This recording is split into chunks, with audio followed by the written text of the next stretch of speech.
Thank you, Mr. President. Like my colleague, this is a highly personal issue for me as well.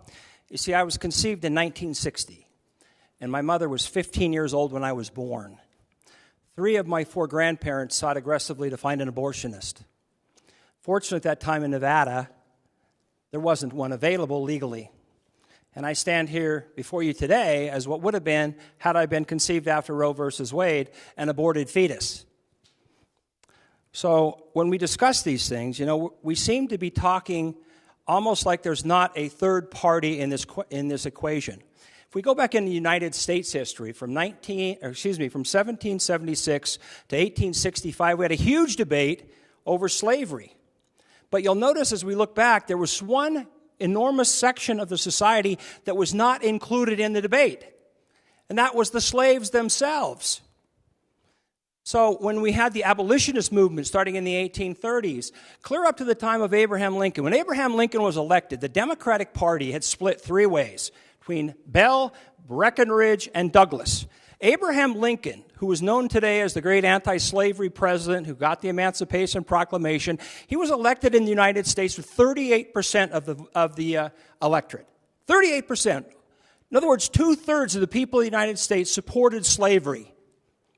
Now, while I respect the idea that we're going to put it on the ballot and allow people an opportunity to vote, I think we have to recognize clearly that we are leaving the most significant portion of the equation out.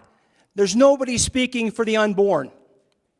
Now, the viability question, I'm going to address that. But first, for those of you that come up by my office, you'll notice on the inside of my door, I hang these little plaques, and I move them every day. And this is one of my most popular, one of my most famous. This is a picture of Booker T. Washington, who, in my opinion, was the greatest black leader in American history. And he had a famous quote. In fact, underneath this picture, you see it says, "Majority rule." And this is what Booker T. Washington said. "A lie doesn't become truth. Wrong doesn't become right, and evil doesn't become good just because it's accepted by a majority." So yeah, this may pass with majority vote, but guess who doesn't get the vote? The very babies who are going to be aborted, including, if it had been in 1960, myself. Now, the question of viability.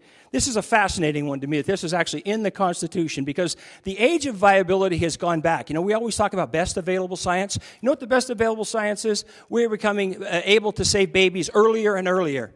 And as you know, I'm very blessed. One of my daughters right now is pregnant with twins.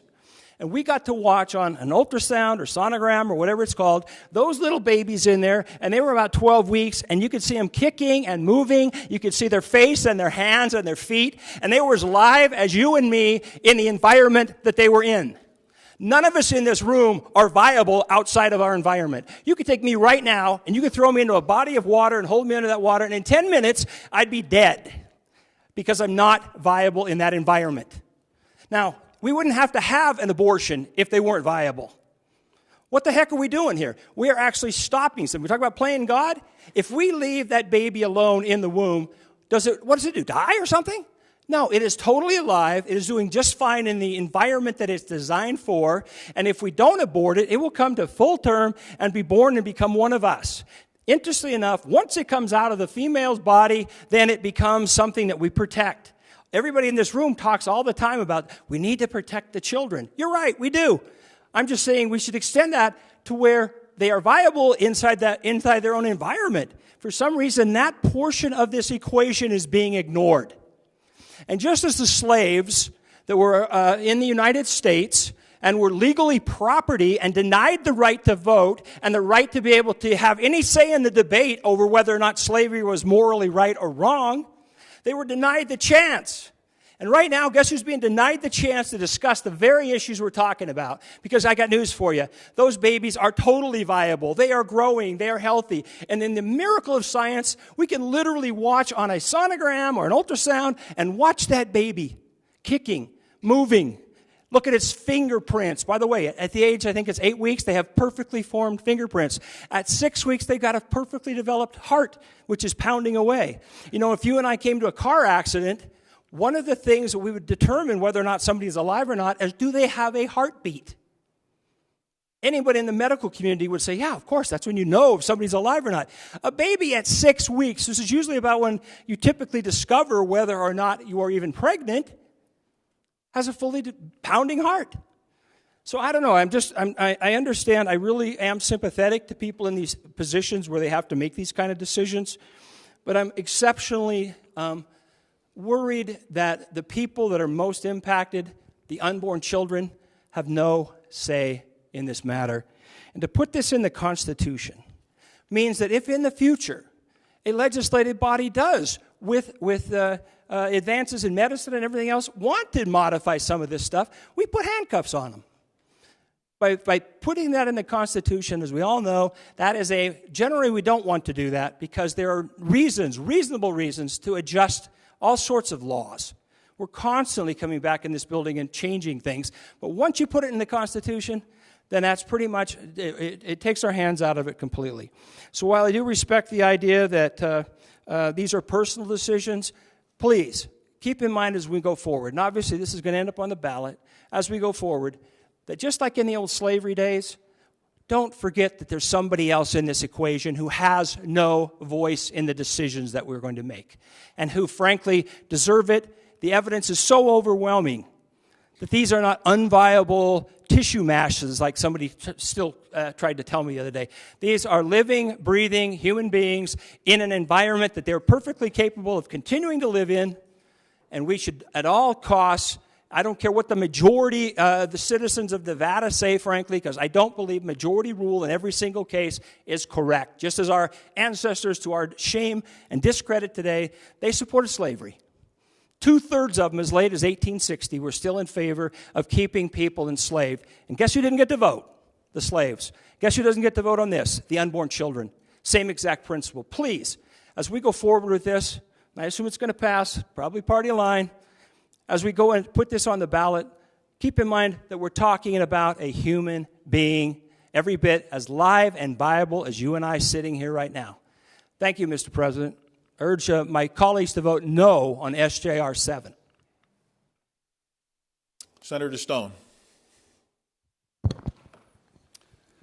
Thank you, Mr. President and colleagues. In my almost 8 weeks of being here, I have to say that I'm very impressed with this institution, that we can have debates in committee, we can have debates on the Senate floor, and we can do it professionally, without personal attacks, and agree to disagree. And so I want to thank all of you for welcoming me here into this legislature, knowing that we're not going to always agree on everything. And I really appreciated the comments from the majority leader, the senator from District 4, and my colleague in District 14. I have to be honest, I'm very concerned about this amendment. This is my 28th year of being an elected official, and I'm very proud to say that I've been pro-life all 28 years. But I also, in contrast to maybe some that are in the pro-life movement, believe in exceptions. I believe there's an exception for incest, for rape, for the health of the mother. My worry is that the health of the mother is very vague in SJR and would allow a woman to use something that may not be life-threatening as an excuse to abort a child. In pharmacy school, we learned that a child has all the basics of development by the time they're 12 weeks old. We learned many years ago, you may remember something called the thalidomide incident.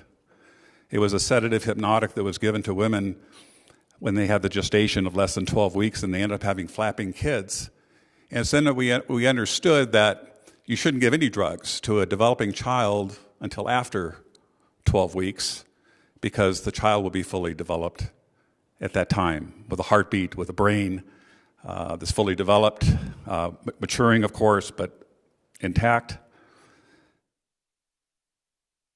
And one thing that my colleague from District 14 mentioned, that the one we're not talking about is the one that's also guaranteed life.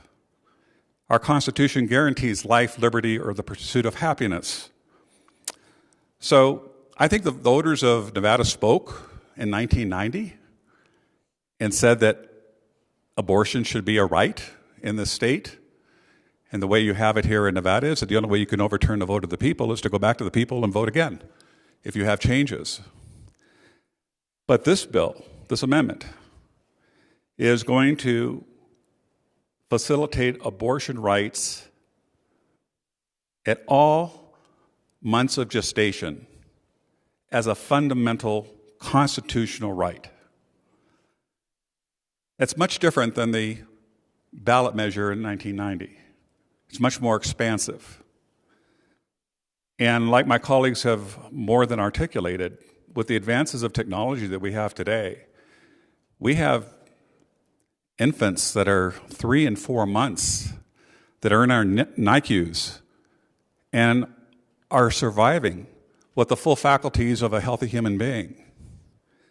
So this really goes down to, what is the definition of life? I agree with my colleague that when that heart beats, and especially after 12 weeks when the baby's fully formed, you have a baby. And this is just not me speaking. If you have a pregnant woman that's walking down the street and she's the victim of a drive-by shooter, the district attorney is going to file not one murder charge, but file 2 murder charges. One for the mother and one for the child. So even our laws recognize that an infant 2, 3, 4, 5, 6 months old is a life. And that should be taken into consideration. So my strong concerns for this amendment are the unintended consequences of what we're trying to do here.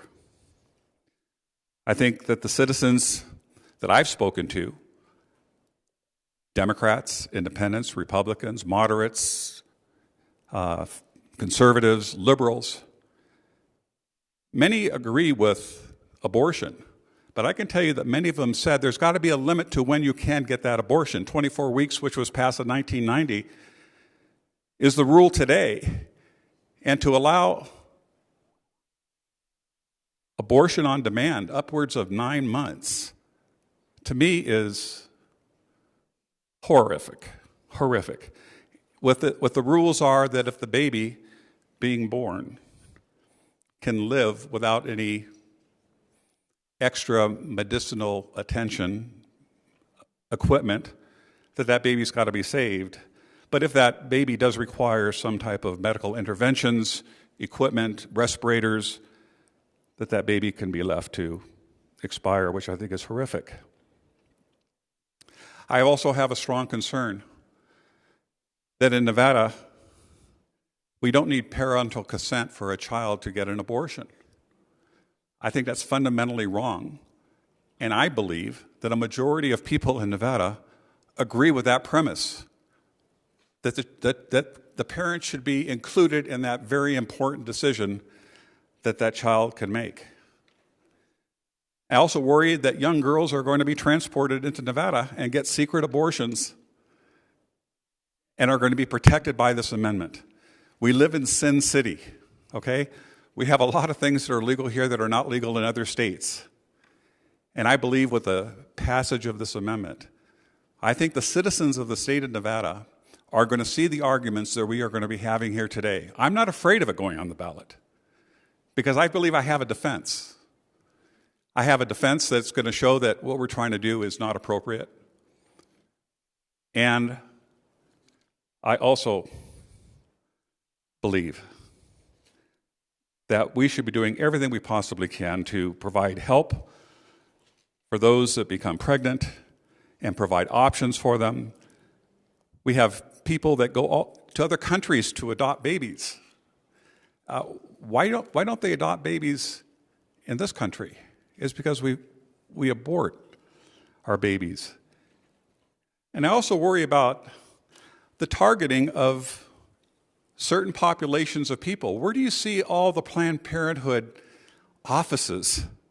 It's usually in economically distressed, and I will say populations of color that are being targeted. And I think it's very inappropriate that we take advantage of these populations of people.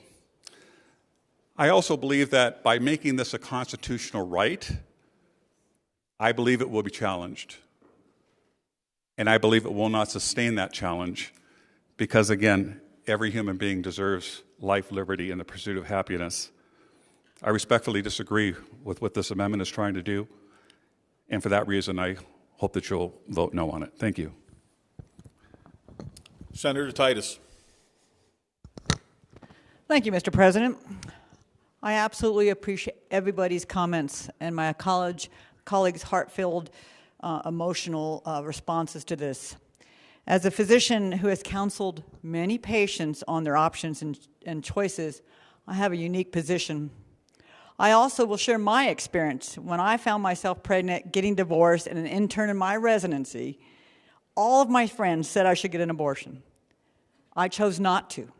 And I was so happy with my daughter, who now has given me 2 granddaughters. But again, when I counsel a patient and when I made my own decision not to get an abortion, they were both my decisions. I won't perform an abortion. Again, my decision. I do not believe any medical decision should be in our Constitution. And as our majority leader spoke out, medical choices should be between the provider and the patient. I have said that all along since I came in this building. Medical decisions should be between the provider and the patient. I have never supported an NRS or any of these bills that we've passed throughout this 5 sessions I've been here that mandates healthcare decisions or choices. And I cannot support SJR7.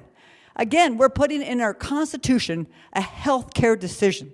Again, as was stated by the very first opening statement here today, we should be not legislating healthcare choices, but yet that's the very thing they want to do in SJR7. This is wrong. It's wrong for everybody. And please vote no on SJR7. Thank you.